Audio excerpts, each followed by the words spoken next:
Hello everyone, అందరికీ నమస్కారం. First time నా వీడియో ఎవరైనా చూస్తున్నట్టయితే ప్లీజ్ సబ్స్క్రైబ్ మై ఛానల్. ఈరోజైతే మా వారు ఫ్రాన్స్ అయితే తీసుకొచ్చారండి. నేను ఎగ్స్ వేసి అయితే ఫ్రాన్స్ కర్రీ వండుతున్నాను. ప్రాసెస్ అయితే చూపిస్తానండి.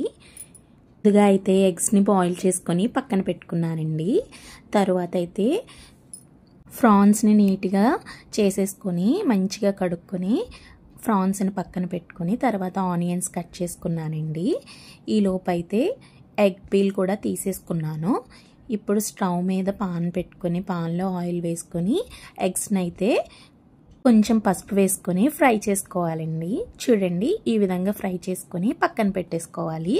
తర్వాత ఆయిల్లోనే మనం ఫ్రాన్స్ని వేసేసి మంచిగా ఫ్రై చేసుకోవాలండి. వాటర్ రిలీజ్ అయినంత వరకు.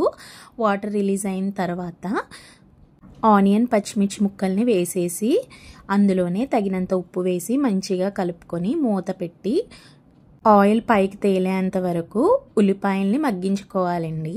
మూత పెట్టుకొని కొంతసేపటి తర్వాత మూత తీసి చూస్తే ఆనియన్స్ మంచిగా ఫ్రై అయిపోయి ఉంటాయండి.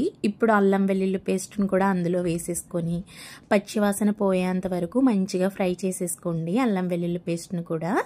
తర్వాత అందులోనే తగినంత కారం, కొంచెం గరం మసాలా వేసుకొని మంచిగా కలుపుకోవాలండి. కలిపిన తర్వాత అందులోనే తగినన్ని వాటర్ వేసి మనం ఫ్రై చేసి పక్కన పెట్టుకున్న ఎగ్స్ని అందులో వేసేసి మంచిగా కూర దగ్గరకు పడినంత వరకు ఉడికించుకోవాలండి మూత పెట్టుకొని. కూర దగ్గరికి పడిన తర్వాత మీ దగ్గర కొత్తిమీర ఉంటే కొత్తిమీర వేసేసుకోవడమేనండి. నా దగ్గర లేదు, అందుకే వేయలేదు.